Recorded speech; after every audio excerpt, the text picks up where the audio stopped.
আপনারা সবাই তো ঢাকা 10-এর অধিবাসী, তাই না? আমারও কিন্তু ঢাকা 10-এর সাথে একটা আত্মীয়তার সম্পর্ক আছে, জানেন তো নাকি? আমিও কিন্তু আপনাদের এলাকারই বলা যায় অর্ধেক অধিবাসী, এই ধানমন্ডি।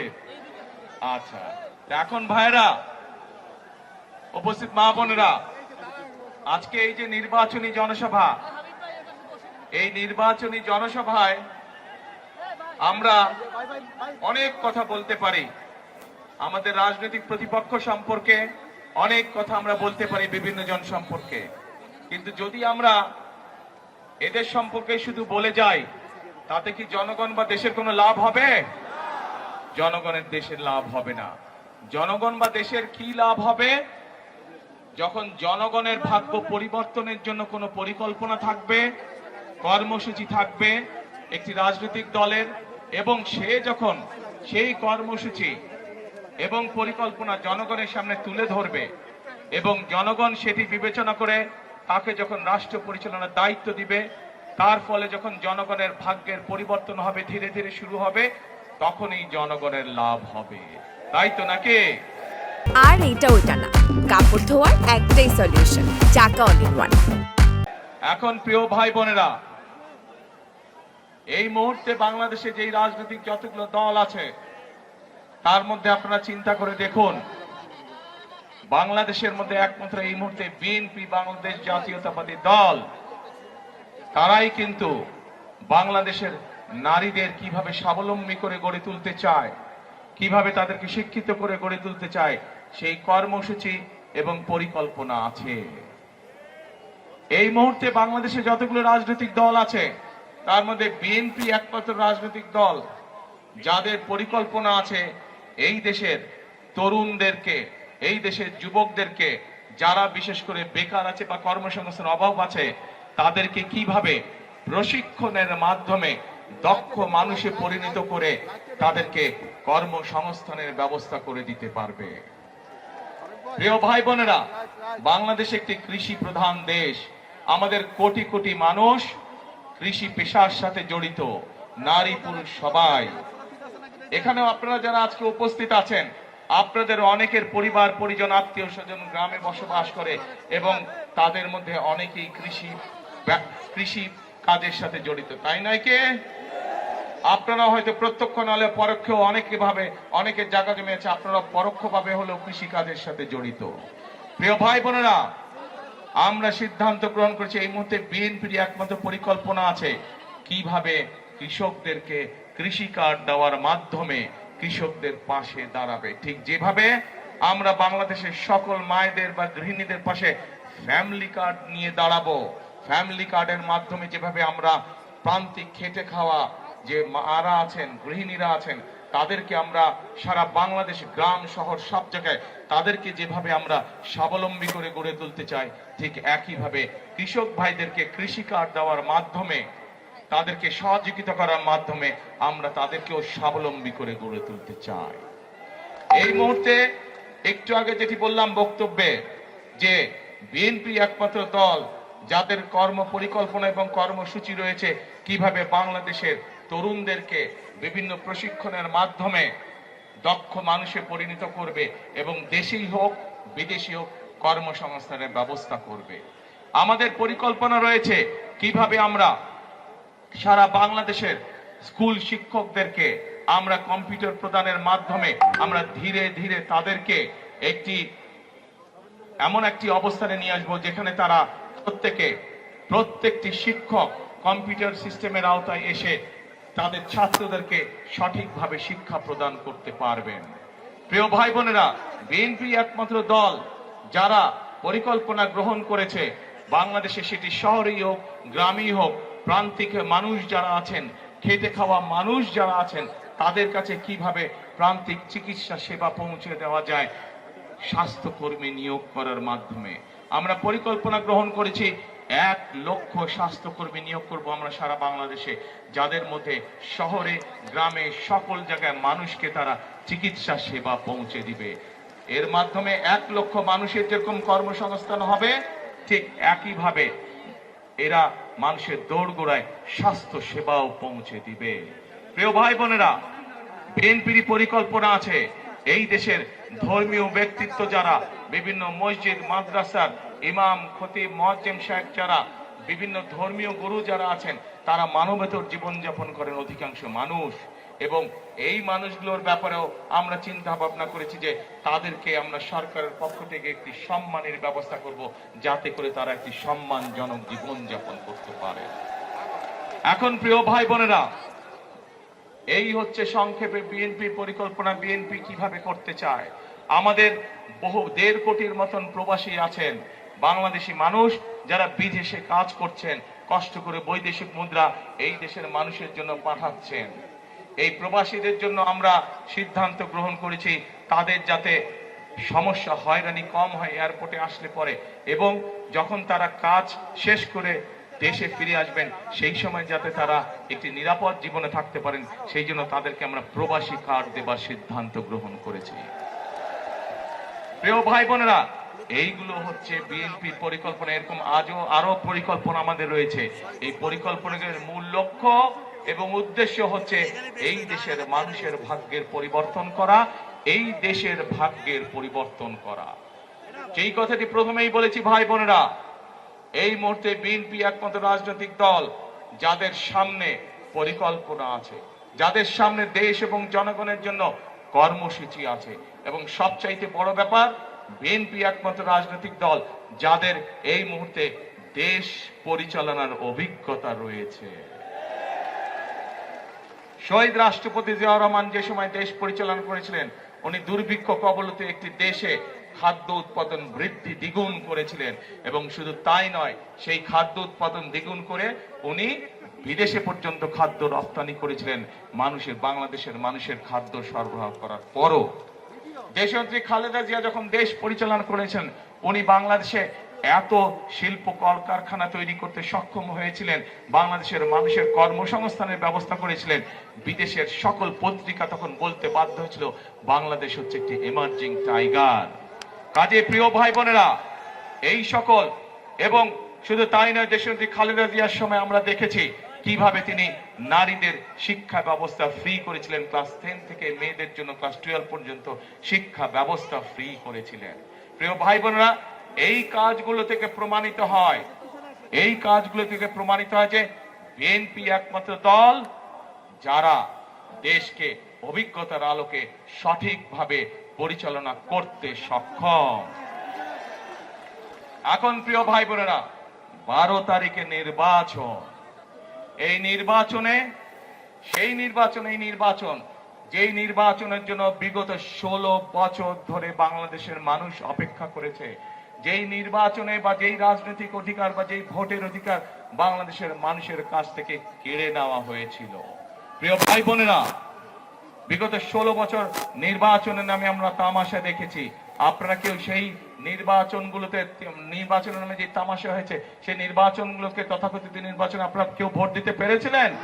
কেউ বাংলাদেশের মানুষ, শুধু আপনারা নয়, ঢাকা দেশের অধিবাসীরা নয়, শুধু সমগ্র বাংলাদেশে কেউ ভোট দিতে সক্ষম হয়নি। আজ সেই নির্বাচনের সময় এসেছে যে নির্বাচনে বাংলাদেশের মানুষ ভোট দিতে পারবে। প্রিয় ভাই বোনেরা, এই নির্বাচনে ভোট দেওয়ার মাধ্যমে যেরকম ভাবে বাংলাদেশের মানুষ তার রাজনৈতিক অধিকার প্রতিষ্ঠিত করবে, কিন্তু শুধু রাজনৈতিক অধিকার না, এই নির্বাচন হতে হবে দেশ গঠনের নির্বাচন। এই নির্বাচন হতে হবে বাংলাদেশের মানুষের ভাগ্য পরিবর্তনের নির্বাচন। প্রিয় ভাই বোনেরা, সেজন্যই আমি বলেছি এই নির্বাচন শুধু ভোট দেওয়ার নির্বাচন নয়। এই নির্বাচনের মাধ্যমে আমাদের জুলাই শহীদ যারা আছেন, জুলাই অভ্যুত্থানের যারা হতাহত ব্যক্তিরা আছেন, শুধু তাই নয়, 1971 সালের স্বাধীনতা যুদ্ধে যে সকল শহীদ হয়েছেন তাদের যে প্রত্যাশিত বাংলাদেশ আছে, সেই বাংলাদেশ গড়ার নির্বাচন হচ্ছে 12ই ফেব্রুয়ারি। প্রিয় ভাই বোনেরা, আমরা এই ধানমন্ডি এই নির্বাচনী ঢাকা 10 এলাকা থেকে আমরা আমাদের ধানের শীষের প্রার্থী করেছি আমরা রবিকে। এই রবির হাতে আমরা আনুষ্ঠানিকভাবে আজকে আমি ধানের শীষ তুলে দিচ্ছি। রবি তার বক্তব্যে একটু আগে এই এলাকার অনেক সমস্যার সমাধান রবি তার নির্বাচনী বক্তব্যে একটু আগে আপনাদের সকলের সামনে বলেছে কিভাবে রবি নির্বাচিত হলে এই এলাকার সমস্যার সমাধান করবে, মানুষের সমস্যার সমাধান করবে। ইনশাআল্লাহ রবির সাথে আজকে আমিও আপনাদেরকে বলে যাচ্ছি যে ইনশাআল্লাহ এই ঢাকা 10 থেকে ধানের শীষ নির্বাচিত হলে এবং বিএনপি সরকার গঠন করলে রবি যে সকল ওয়াদা এলাকার মানুষের সামনে করেছে সেগুলি বাস্তবায়নের জন্য আমিও রবির সাথে কাজ করব। কারণ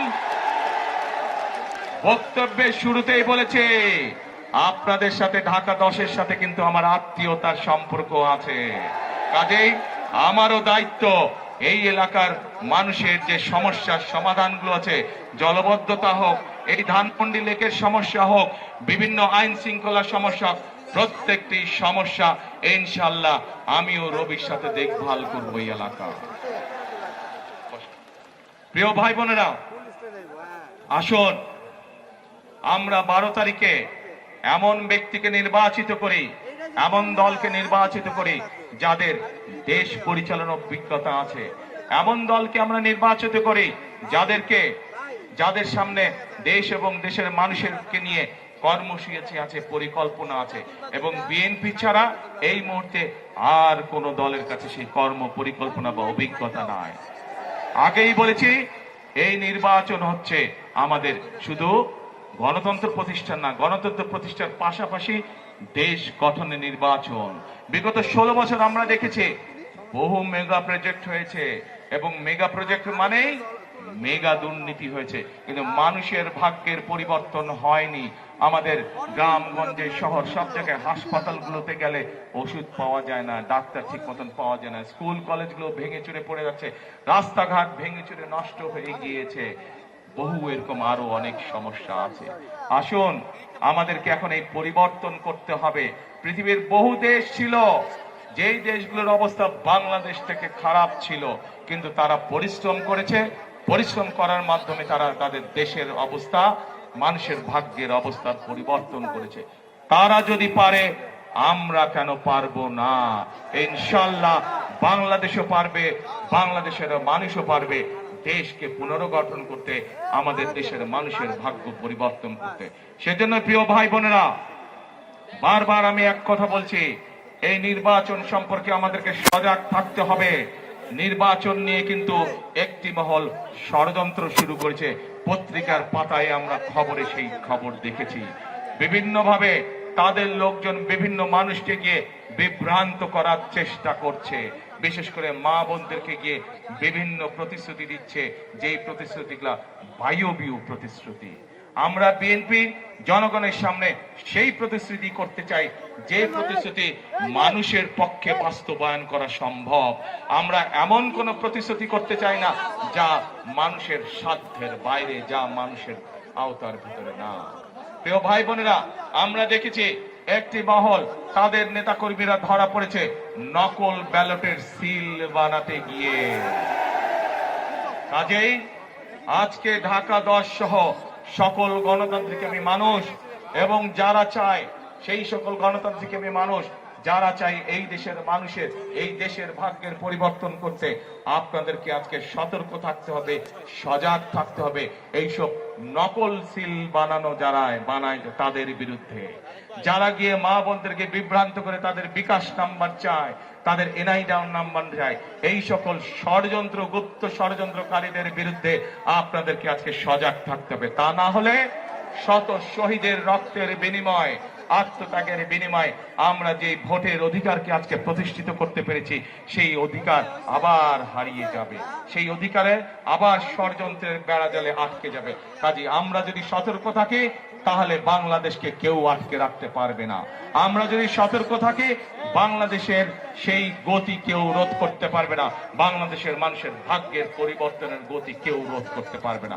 কাজে প্রিয় ভাই বোনেরা, আজকে এই নির্বাচনী জনসভায় আমাদের সকলকে শপথ নিতে হবে, প্রতিজ্ঞা করতে হবে যে যে কোনো মূল্যে আমরা বাংলাদেশের মানুষের গণতান্ত্রিক অধিকার এবং রাজনৈতিক অধিকারকে প্রতিষ্ঠিত করব। যে কোনো মূল্যে আমরা আমাদের বাংলাদেশের সেই প্রত্যাশিত বাংলাদেশকে গড়ে তোলার জন্য কাঁধে কাঁধ মিলিয়ে আমরা সকলে কাজ করব। কে কে আছেন আমার সাথে এই প্রতিশ্রুতিতে, এই প্রতিজ্ঞায়? আলহামদুলিল্লাহ, ধন্যবাদ সকলকে। প্রিয় ভাই বোনেরা, আমি আমার বক্তব্যের শেষ প্রান্তে চলে এসেছি। এখন শুধু একটা কথা বলবো। এ মাইকালা, এ ছোট মাইক, এ মাইক্রোফোন, আগে কথা শুনো আমার। আমি এখন একটি কথা দৃঢ়ভাবে বিশ্বাস করি, যেই কথা শহীদ রাষ্ট্রপতি জিয়াউর রহমান বিশ্বাস করতেন। আমি একটি কথা মনে প্রাণে ধারণ করি, যেই কথাটি দেশনেত্রী খালেদা জিয়া মনে প্রাণে ধারণ করতেন। কি সেটি? সেটি হচ্ছে, এই বাংলাদেশই হচ্ছে আমাদের প্রথম এবং শেষ ঠিকানা। দেশনেত্রী খালেদা জিয়া শত অত্যাচার, নির্যাতন, জুলুমের মুখেও এই দেশের মানুষকে রেখে উনি চলে যান নাই। উনার সন্তান হিসাবে আমি জানি ওনাকে বিভিন্ন সময় প্রস্তাব দেওয়া হয়েছিল। সেই প্রস্তাবে বলা হয়েছিল, আপনি যদি দেশ ছেড়ে চলে যান তাহলে আপনাকে জেল জুলুমের শিকার হতে হবে না। কিন্তু উনি বলেছিলেন, এই দেশই আমার প্রথম, এই দেশই আমার শেষ ঠিকানা, এবং এই দেশের মানুষ হচ্ছে আমার পরিবার। উনি ওনার পরিবারকে রেখে যাননি। কাজে প্রিয় ভাই বোনেরা আসুন, প্রিয় ভাই বোনেরা আসুন, আমরা আমাদের বাংলাদেশকে আমাদের প্রত্যাশিত বাংলাদেশ হিসেবে গড়ে তুলি। তার জন্য আমাদেরকে পরিশ্রম করতে হবে, কষ্ট করতে হবে, ঐক্যবদ্ধ থাকতে হবে। এবং আমি জানি বাংলাদেশের মানুষ পরিশ্রম করতে অভ্যস্ত, বাংলাদেশের মানুষ কষ্ট করতে রাজি আছে। সেজন্যই আমি বলি একটি কথা, বারবার সব জায়গায় বলি, করব কাজ, তারপরে গড়ব সবার আগে কে? সবার আগে কে? সবার আগে কে? বাংলাদেশ। প্রিয় ভাই বোনেরা, আজ তাহলে এই নির্বাচনী সভায় এই হলো আমাদের শপথ, করব কাজ, গড়ব দেশ, সবার আগে বাংলাদেশ। আল্লাহ হাফেজ। বাংলাদেশ জিন্দাবাদ, বাংলাদেশ জাতীয়তাবাদী দল জিন্দাবাদ। আসসালামু আলাইকুম।